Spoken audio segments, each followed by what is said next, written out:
요새 어떠세요? 힘드시죠?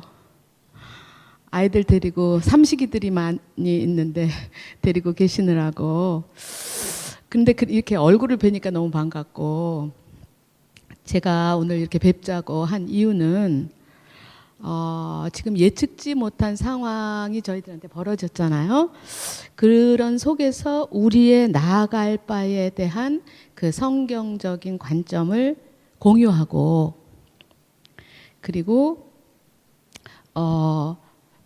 그것에 대한 그 방법론을 제시하려고 그렇게 이제 뵙자고 했습니다.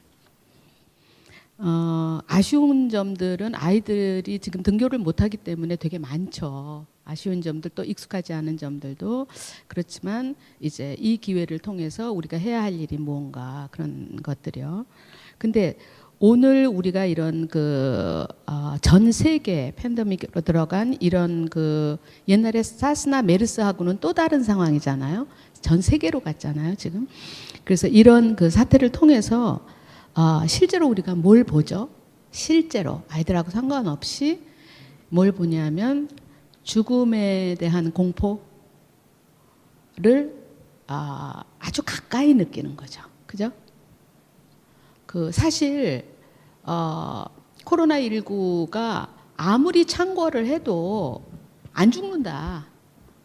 그냥 뭐 아주 심한 감기처럼 앓고 나간다 그러면 이렇게까지 힘들어하지 않을 건데, 이게 죽는 사람들이 있고, 그리고 또 만약에 여기에서 낫는다 그래도 뭐 폐의 섬유화, 그렇게 되면 앞으로 어떻게 되나, 이런 것들이 걱정인데, 제일 큰 것은 죽음에 대한 공포가 아주 모든 사람들의 저변에 깔려 있는 것 같아요. 그렇죠? 그 다음에 자, 이것을 통해서 우리가 또 뭘 보나, 상상도 못하는 상황이 벌어질 수 있구나. 우리가 예측지 못하고 보지도 못하고 듣지도 못한 상황이 벌어질 수 있구나 하는 것을 지금 실제로 우리가 느끼고 있는 거죠. 그냥 막연히, 물론 6.25를 겪은 분들은 6.25에 대하면 이건 아무것도 아니야, 비하면 이렇게 생각할지 모르지만, 그 이후에 아무 전쟁을 겪지 않고 번창하는 시대에 살아왔던 우리들은 이게 뭔 일이야 하는, 우리가 정말 예측지 못하는 상황이 벌어질 수 있구나, 실제로 가상의 세계가 아니라, 이런 생각, 이런 것들을 지금 보고 느낄 수 있고요. 또 하나, 인간이 엄청나게 오랜 시간 동안 엄청난 노력을 해서 인류의 문화나 기술의 발전을 위해서 쌓아놓은 것들이 하루아침에 작동 안 할 수도 있구나. 그렇죠? 경제도 그래, 뭐 여러 가지 지금 우리가 자랑하면서 인류는 이만큼 했어, 지금 우리 이만큼 발전했어, 의학도 이렇게 발전하고 기술도 이렇게 발전하고 경제도 지금 뭐 여기까지 왔고 한 그런 것들이 그냥 스톱돼서 아무 기능을 못하는 그런 상황이 생길 수 있구나. 그리고 이제 자유롭지 못한 것에 대해서도 두 가지 측면이 있어요. 하나는 되게 불편하다, 답답하다. 또 하나는 거꾸로 악을 행하는 상황도 상당히 지금 제재돼 있어요. 그렇죠? 음란이라든지 뭐 사기친다든지 뭐 이렇게 마스크가 비싼 거 말고 그런 거짓된 행위들, 아이들이 엄마 눈을 속이고 PC방을 어찌하든지 간다, 이거 지금 자기네들도 안 한단 말이죠. 그러니까 악을 행하는 그러한 환경들도 굉장히 지금 제재를 받고 있다.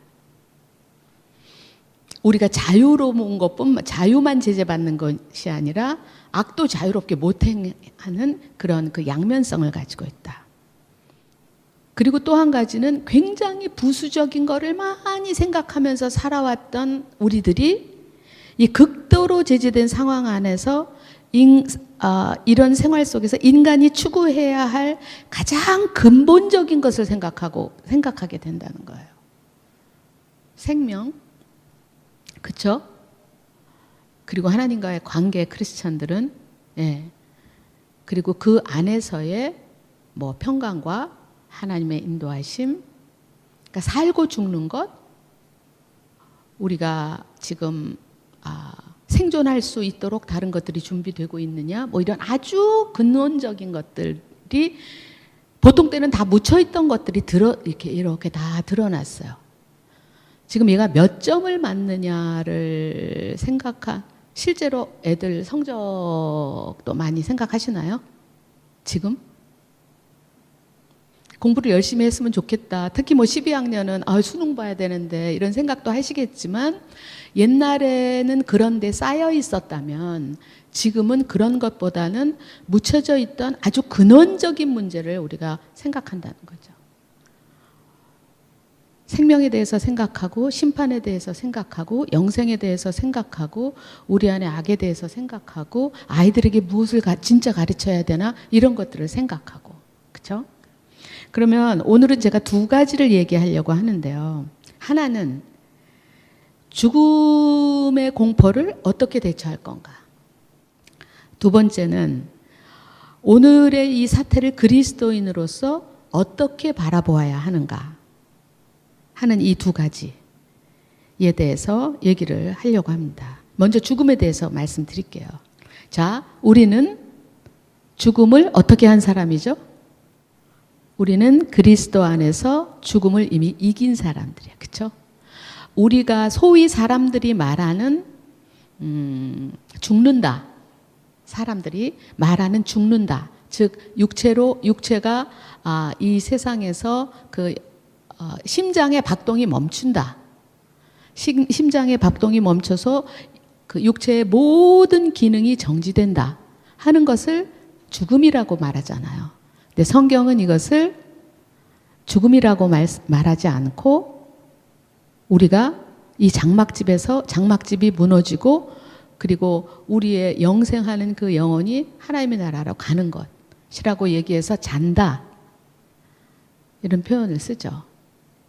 그래서 우리는 그리스도 안에서 죽음을 이긴 사람이라는 것을 굉장히 많이 생각하셔야 돼요.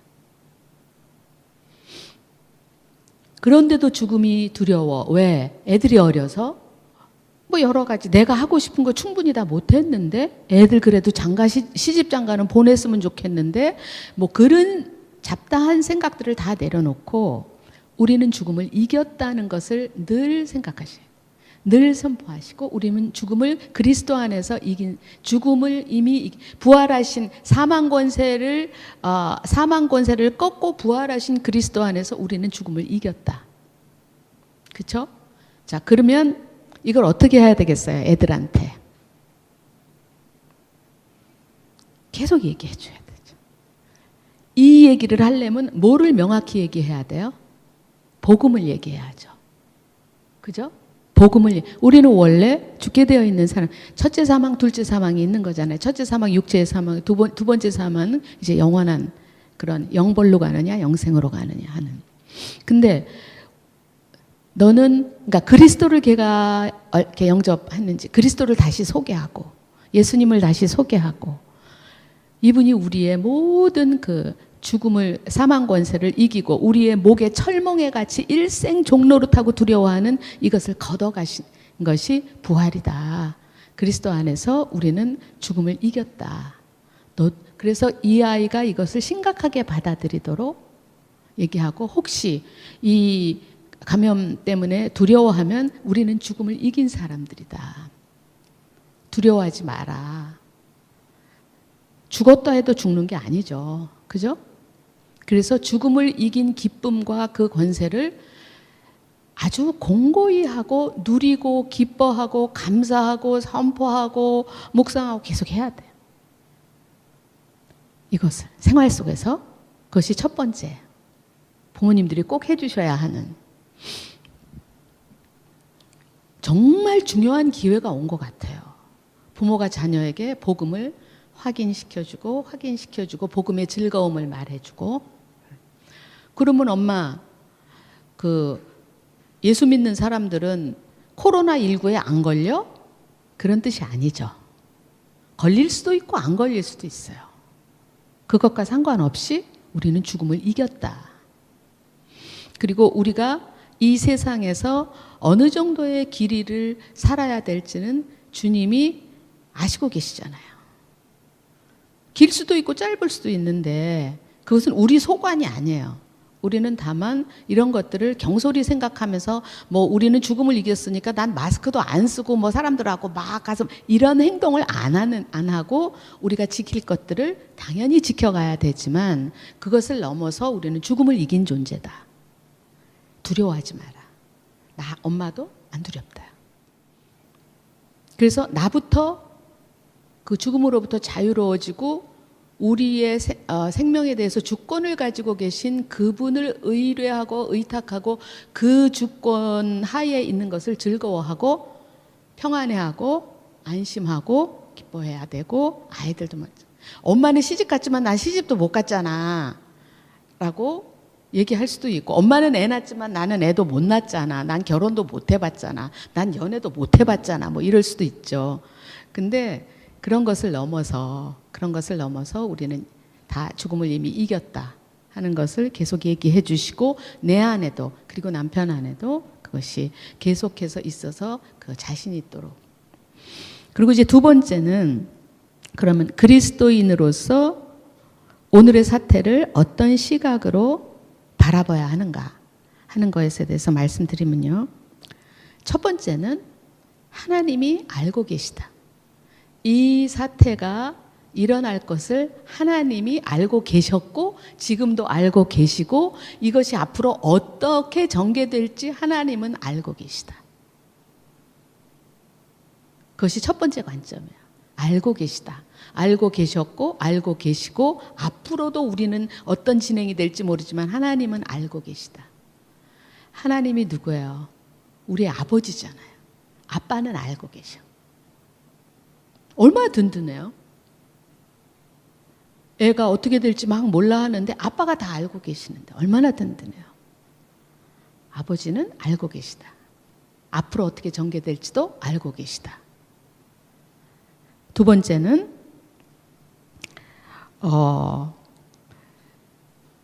그러면 우리가 겪고 있는 이것을 통해서 뭘 말씀하시기를 원하는가? 애들이 뭘 알아듣기를 원하시는가? 그리고 어떻게 그 말씀하시고자 하는 것을 우리가 이루어 드릴 수 있겠는가? 그것이 이 사태를 그리스도인들이 어떻게 바라보고 어떻게 대처해야 하는지에 대한 시각과 방향이에요. 자, 우리가 현상을 보면 코로나19 사태로 각 가족들이 함께 지내게 됐죠. 가족 단위로 딱 남았어요. 그러니까 확진자가 뭐 여기저기 있어서 가족을 그 확진자가 생겨서 어디 치료하는 병원으로 이송되고 그러지 않는 한은 지금 다 가족 단위로 자가격리를 하고 있잖아요. 그죠? 우리가 자가격리 한다고 봐야죠. 가족 단위로. 엄청난 일이에요, 이거는. 평생에 가족이 이렇게 있어 본 적이 있어요? 엄청난 일이죠. 지금 교회도 못 모이잖아요. 근데 가족들끼리 딱 묶여 있어요. 진짜 다행스러운 부자유예요. 정말 복된 부자유예요. 우리는 이 사태를 통해서 하나님이 무엇을 말씀하시는 것을 들어야 하나 각자가 생각하는 것들이 있으실 거예요. 그것은 각자가 생각하셔야 돼요. 그런데 저한테 개인적으로 교장 선생님은 어떤 그 메시지를 느끼세요? 라고 저한테 물어본다면 저는 성경에 써 있는 마태복음 23장, 마가복음, 누가복음, 요한계시록 여러 군데 써 있는 마지막 심판이 현실적으로 가능하구나. 그리고 이 세상은 없어지지만 내 말은 1.1핵도 없어지지 않는다는 그것이 무엇인지 예고편 약간 이렇게 엿보는 것 같은 그런 느낌이에요. 나는 진짜 심판주로 올 거야. 이 세상의 심판은 진짜 이루어져. 라는 이렇게 메시지를 저는 그냥 듣는 듯해요. 저 개인적으로. 그리고 그러면 나는 무엇을 해야 하나. 뭐 아까 이제 뭐 죽음에 대한 것도 얘기하고 뭐 여러 가지 우리가 이것을 통해서 그리고 인간이 만들었다고 하는 것이 정말 아무것도 아니구나. 루브르 박물관도 문 닫았잖아요. 정말 인간이 인류의 자랑이라고 한 것들이 주님 앞에서 마지막엔 아무것도 아니구나. 그럼 무엇이 남나? 무엇이 남을까? 보이지 않는 우리의 믿음의 행위들이 남아요. 하나님 앞에. 그렇죠? 고린도전서 10장 31절이죠. 그런즉 너희가 먹든지 마시든지 무엇을 하든지 다 하나님의 영광을 위해서 해라. 그럼 우리가 강제적으로 가족이 있게 됐어요. 그러면 여기에서 어떻게 하나님의 영광을 위해서 우리가 이 시츄에이션에서 이 사태를 우리가 활용할 것인가? 이 사태 안에서 어떻게 하나님의 영광을 위해서 이것을 바라보고 대처할 것인가? 그러면 지금 우리가 하나님의 영광을 위해서 해야 하는 일은 무엇인가? 이때가 하나님이 계획하신 가정을 그 원래의 모습대로 세우는 데 주력할 수 있는 시간이에요. 이렇게 모아놓으신 시간은 없었어요. 여태까지. 근데 우리는 정말로 위탁교육에 익숙한 사람들이라 아이들을 데리고 학습하는 것뿐만 아니라 매체단절뿐만 아니라 이 아이들이 부모의 권위 아래 즐거이 순종하면서 가르침을 배우고 가족의 즐거움을 누리고 하나님께 그 자기가 살아가는 시대에서 각자 하나님께 가족 단위로 혹은 개인으로서 무엇을 해야 하는지 가정 안에서 잘 안 배운단 말이죠. 학교에서 배우거나 교회에서 배우기를 기대한단 말이죠. 그렇죠? 근데 하나님은 자녀를 누구에게 부탁하셨어요? 계속 말씀드리지만 주 책임자, 양육의 책임자가 부모잖아요. 이제는 꼼짝 못해. 다시 계약할 때까지. 그냥 자기가 해야 돼. 그래서 오늘의 이 특별한 상황을 자녀 교육의 성경적 질서를 세우는 기회를 삼아서 무너진 가정, 세상의 그러한 가치와 문화에 함몰된 이 그리스도인들의 가정을 다시 세우는, 하나님의 말씀으로 세우는. 그래서 하나님이 영광을 받으시는, 그리고 우리의 가정이 서는 것을 보면서 옆에 있는 사람들이 하나님의 영광을 엿보는 그런 기회가 우리에게 주어졌어요. 강제적으로. 함께 식사하죠? 함께 각자 개인의 일 하죠? 함께 가정일 하죠? 함께 놀죠? 함께 예배드리죠? 정말 귀한 시간이야. 그래서 이제 제가 방법론을 좀 제시할게요. 지금 학교에서 온라인으로 이렇게 주는 그 수업 내용을 따라서 이제 어머님들이 하시는데, 계약 수련회도 나와가지고 뭐 직면이라고 얘기는 했지만 엄마도 저게 뭔지 확실히 모르는 거를 얘기하고 막 학교에 왔으면 막 선생님들이 붙들고 막 해줄 텐데 못하겠어. 그래서 막 아쉬워 죽겠어요. 그죠? 또 아침에 이게 수업 시간이 종딱 불어갖고 하는 게 아니니까 아침에 좀 제 시간에 일어났으면 좋겠는데 일어나는 애도 있지만 안 일어나. 엄마 출근해야 되는데 안 일어나는데 그 꼬라지 보려니까 엄마가 진짜 너무 불안하고 힘든 상태로 출근해. 그쵸? 그래서 조종례를 좀 해줬으면, 그리고 아침에 기상벨도 좀 울려줬으면, 그리고 다 같이 데리고 큐티 좀 해줬으면. 자, 이거는 우리가 기독교 학교에서 교육하는 차선책이라는 것을 지금 주된 업무 대신 하고 있던 우리의 습관이에요. 그래서 아까 말씀하신 대로 부모님이 할 일을 여기서 그냥 맞닥뜨려야 돼. 근데 준비가 되신 분도 있고 이게 격차가 너무 많아. 잘 하시는 가정도 있고 완전히 진짜 나 모르겠다, 나 미치겠다 이렇게 하시는 가정들도 있어요. 근데 어쩔 수 없어요. 이것을 우리가 막 강제로 어떻게 할 수가 없어요. 그래서 자기 레벨이 어디 있든지 다른 가정의 레벨을 보시지 말고 지금 우리 애들은 내 말을 안 들어. 그리고 나는 얘네들이 일을 저지르게 하면 어떻게 통제하고 어떻게 가르쳐야 될지도 모르겠어. 그리고 야단쳐도 또 해, 그 다음날. 안 하는 척 하면서 몰래 창 띄우고 해. 그게 현실이죠. 그런 가정도 있고 또 매체 단절을 잘 하고 스케줄대로 하는 아이들이 있는 가정도 있고. 그렇죠? 그냥 자기의 가정의 상황을 받아들이셔야 돼. 두려워하지 말고 속상해하지 말고 초조해하지 말고 불안해하지 말고 이걸 그냥 받아들이세요. 애들이 안 일어났는데 내가 출근해야 돼. 그렇게 내일은 엄마 출근하기 전에 일어나라고 말했건만 아직도 이불 뒤집어 쓰고 자고 있는 걸 보면서 출근해야 돼, 내가.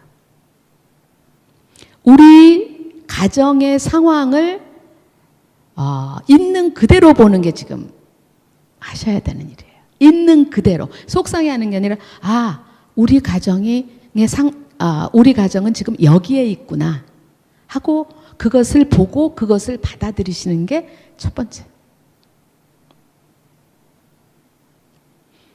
누구누구네 집은 애들도 안 그러고 엄마도 집에 있으니까 오죽죽했어? 그런데 나는 집에도 없는데 우리 애들은 내 말도 안 들으니 내가 진짜 불안하고 속상해서 미친다 미쳐 하시지 마시고 그것을 그냥 그냥 현실이잖아요. 그죠? 그걸 그냥 받아들이는 거예요. 뭐 이런 거나 마찬가지예요. 누구네 집은 아빠가 한 달에 1,000만 원씩 번다는데 우리는 200만 원밖에 못 벌어. 그걸 그냥 받아들이고 그것에 의해서 거기서부터 살아나가는 것처럼 그냥 이 상황을 받아들이셔야 돼. 괜찮아요. 그것을 받아들이고 거기서 얼만큼 가면 돼? 한 번 나가면 돼. 그죠? 왜냐하면 우리가 하나님이 원래 계획하신 가정의 온전한 모습만큼 우리 가정이 내가 죽기 전까지 갈까요? 못 갈까요? 갈까요? 못 갈까요? 갈까요? 못 갈까요? 완전한 가정의 모습으로 갈까요? 못 갈까요? 아무 가정도 못 가요. 자, 하나님은 뭘 말씀하시겠어요? 쟤는 레벨 10인데 넌 레벨 1이냐? 넌 과락이야. 이렇게 하시는 게 아니라 레벨 1에서 레벨 1.1로 가고자 하는 나를 보시면서 기뻐하시는 거예요. 저 집은 레벨 10인데 가만히 있어. 레벨 10이라고. 나는 1인데 1.1로 가려고 애써. 자, 누굴 더 기뻐하시겠어요? 그 방향을 보면서 한 발 내딛는 사람이에요. 그래서 비교하지 마라. 절대로 우열은 없다. 방향성과 진행형이냐 아니냐만 있는 거예요. 만약에 내가 오랫동안 안 보살폈어요. 애들을, 가정을. 그리고 기독교적으로 하나님의 말씀대로 보살핀다는 게 뭔지 몰랐어요. 그래서 그냥 세상에서 문화적으로 사회적으로 하는 대로만 그냥 따라했지 나는 그것에 그렇게 크게 신경도 안 쓰고 그게 뭔지도 몰랐고 지금도 잘 몰라요. 그러면 이제 어떻게 하면 돼요? 하나님 전 이거 별 관심이 없었어요. 솔직히. 하나님이 부모한테 맡기셨댔지만 저는 어떻게 하는 것도 몰라요. 그래서 그냥 내버려두고 10년을 내버려뒀더니 13년을 내버려뒀더니 우리 집은 오늘날 아이와 부모의 관계가 그 모든 권위 체계와 아이들이 움직이는 것이 이렇게 됐어요. 이것이 우리의 상황이에요. 하나님, 내가 하나님 말씀대로 이제 돌아가기를 원합니다. 도와주세요. 근데 이것이 이제 계약이 지금으로는 한 2주 정도 더 연기를 할지 아니면 뭐 언제쯤 될지, 또 계약을 했다가 전 세계가 사태가 지금 뭐 오히려 외부에서 유입이 돼서 또 다시 휴교에 들어갈지 그건 모르겠어요. 전혀 모르지만 지금 이 일을 하셔야 돼요. 본래 우리의 일이기 때문에. 그래서 각 가정이 개별적인 특성에 맞게, 그 레벨에 맞고 그 특성에 맞게 가정 학교를 시작하셔야 돼요. 가정 학교. 그래서 학교에 교칙이 있잖아요. 예를 들면 뭐 인터넷은 뭐 정한 시간에 뭐 어떻게 한다, 뭐 엑스키퍼를 뭐 이렇게 다 깔고 그것에 대해서 이제 뭐 그 부모님들이 그것을 감독한다, 뭐 이런 이제 뭐 교칙들이 있잖아요. 이 모든 교칙은 지금 특별 상황 안에서 부모님의 판단에 따라서 탄력적으로 운영돼야 돼요. 예를 들면은 인터넷 시간을 딱 지키기 위해서 가족 모두가 따라하는 그 운동 프로그램을 하려니까 시간이 지나갔어. 그래서 막 너무 좋은 운동 프로그램인데 같이 다 하다 보니까 얘가 시간이 지나갔어. 그럼 이거 해야 돼요? 안 해야 돼요? 뭐 이런 질문을 하시는데 그거를 부모님들이 상식에 맞게 하시라는 거예요. 이제 아직 그 선생님들에게는 이것을 오늘 오후에 얘기할 거예요. 선생님들은 오버 서비스를 지금 해요. 엑스키퍼를 애들 거를 맨날 다 그거를 근데 그래서 내가 그거 왜 봐요? 그랬더니 매체 단절 잘하게 하려고. 우리가 같은 공간에 데리고 있지 않는 한 그거는 거의 불가능한 일을 하는 거예요, 지금. 선생님들은 뭘 해야 되느냐? 어떻게 온라인 수업을 더 잘 개발해서 이 아이들에게 수업 손실이 최소화되고 오히려 내가 데리고 할 때보다 더 좋은 그런 그 수업이 되도록 하느냐에 지금 머리를 짜내야 돼요. 지금 선생님 앞에 있지 않은 애들 집까지 가갖고 다 관리하느라고, 집에서 하는 행동까지 관리하느라고. 그래서 그거는 아니다. 그리고 선생님들이 또 뭘 걱정하느냐, 도대체 왜 그런 오버를 하느냐 그랬더니 애들이 돌아왔을 때 막 매체를 너무 많이 해가지고 엉망진창이 돼서 돌아오면 대박 진 게 다 해야 되잖아요. 그게 너무 끔찍한 거예요. 그래서 미리 좀 관리해놔야지 되겠다 이런 생각을 하신다는 거예요. 그래서 아니, 지금은 부모님이 하실 시간이다. 그래서 개별 가정 학교를 시작한다. 이제 제가 예를 들어 드릴게요. 조금 그거 이제 올려드릴게요. 가족 특성에 맞게 규칙을 세우고 시간을 정하고 내용을 넣어야 돼요. 자, 우리는 아침에 7시 반에는 다 일어날 거야. 7시 반에 일어난다는 뜻은 뭐냐 하면 그때 뭐 아침 식사를 할 수 있는 모든 준비가 맞춰져 있어야 돼. 그런 것들을 정하시는 거예요. 그리고 그 전에 지금 이런 특별한 상황인데 우리는 이 특별한 상황에 맞게 우리 가족의 새로운 그런 룰을 정해서 이 과정을 우리가 아주 잘 매니지 해보자. 그래서 아이들하고 같이 자, 시간을 좀 정하는 게 좋겠는데 어떻게 하는 게 좋겠냐. 같이 정하시고 그다음에 규칙을 세우는 거야. 그러면 아침에 엄마가 냄비를 두드릴게.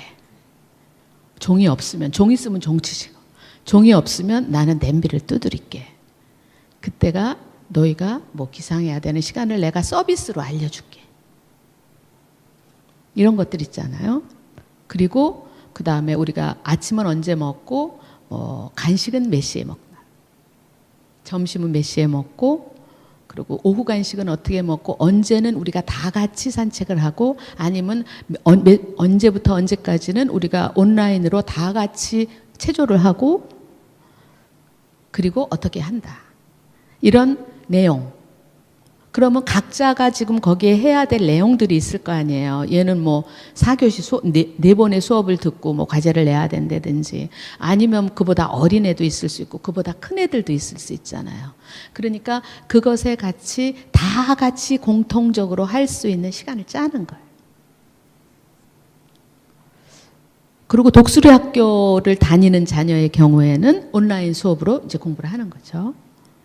그럼 다른 자녀들을 위해서도 다른 계획을 같이 세우는 거예요. 그리고 시작 시간, 쉬는 시간, 간식 시간, 식사 시간 정하는 거예요. 그 다음에 이것만 있지 않죠. 함께 하는 놀이 시간이 있죠.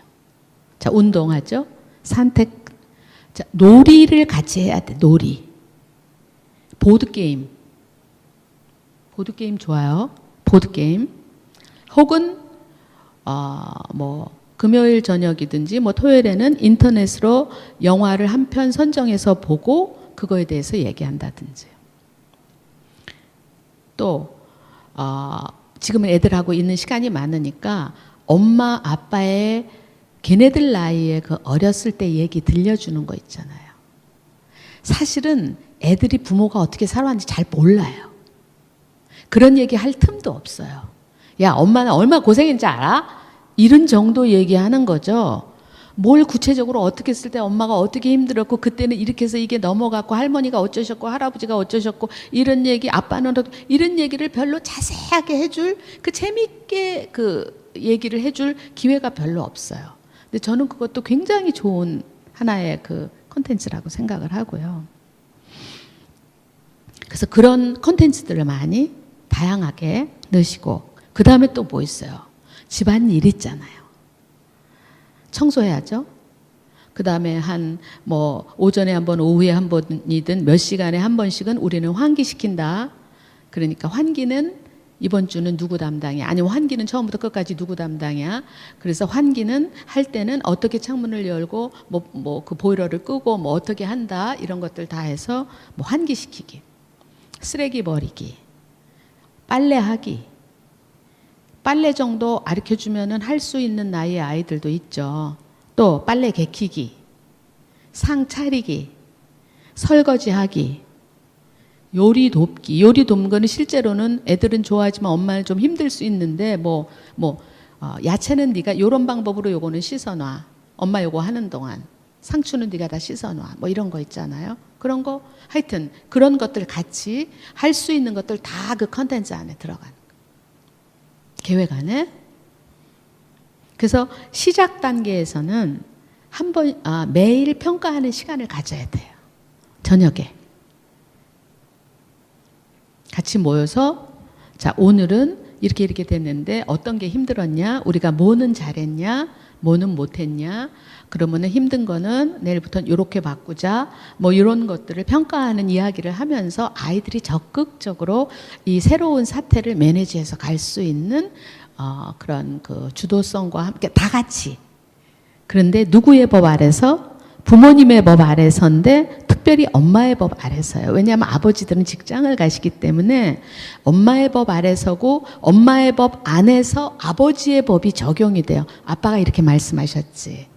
아빠가 우리한테 주일날 이렇게 말씀하셔서 우리는 이번 주엔 그걸 이렇게 지킬 거야. 엄마의 법이 서야 아버지의 법이 설 수 있어요. 엄마의 법이 안 서면 아버지의 법을 세우는 건 굉장히 어려워요. 그래서 새로운 학교를 시작한다. 그리고 엄마의 법 안에서 아버지의 법을 이렇게. 그리고 그 직장 생활하시는 어머님은 그 상황을 받아들이시고 거기서 하시는 거예요. 그 상황 안에서. 또 아빠가 재택근무 하시는 경우 있죠. 얼마나 많은지 모르는데 그런 가정은 아버지까지 같이 일루를 정하시고 하는 거를 할 수 있겠죠. 그리고 다 평가를 하고 자녀를 축복해 주는 거예요. 우린 참 오늘 잘했다. 왜? 이것 자체가 하나님을 영광스럽게 하는 거예요. 왜냐하면 하나님이 원하시는 가정의 모습으로 서가는 거기 때문에 축복기도 해주고 또 자녀들도 한 사람씩 이건 제안이에요. 더 좋은 아이디어로 해보세요. 한 사람씩 돌아가면서 부모님의 수고에 대해서 감사하는 기도 이런 것들을 해가는 거죠. 그래서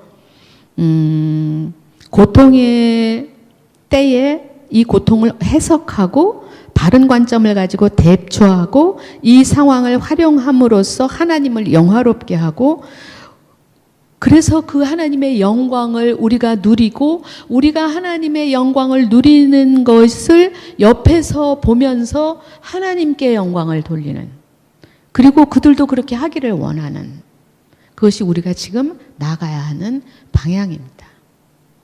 그래서 이것이 어느 정도 난 그때 그래갖고 애들하고 이렇게 해서 잘 됐어. 이번에 세우면 진짜 대박이에요. 세워지는 것을 조금씩이라도 진보가 다 있으실 거예요.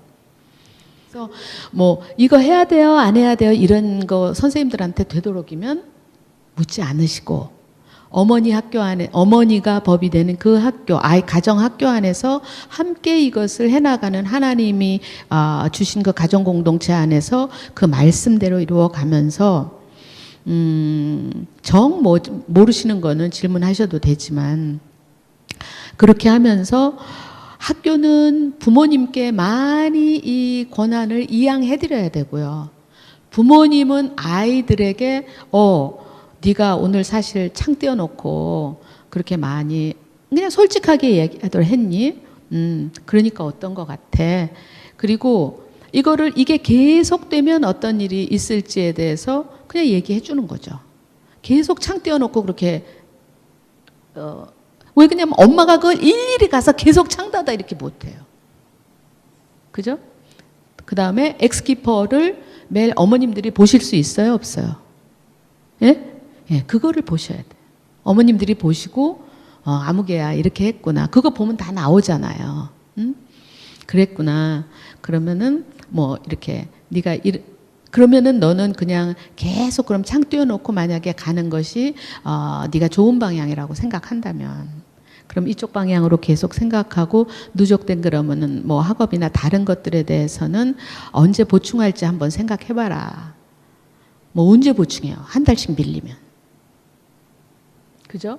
그래서 어머님들은 많이 아이들에게 그 생각과 판단과 책임지는 것을 이양하시는, 우리가 환난 중에도 즐거워하나니 환난은 인내는 연단을, 연단은 소망을 이루는 줄 알미라 라고 로마서 5장 3절에서 4절까지 말씀하고 계세요.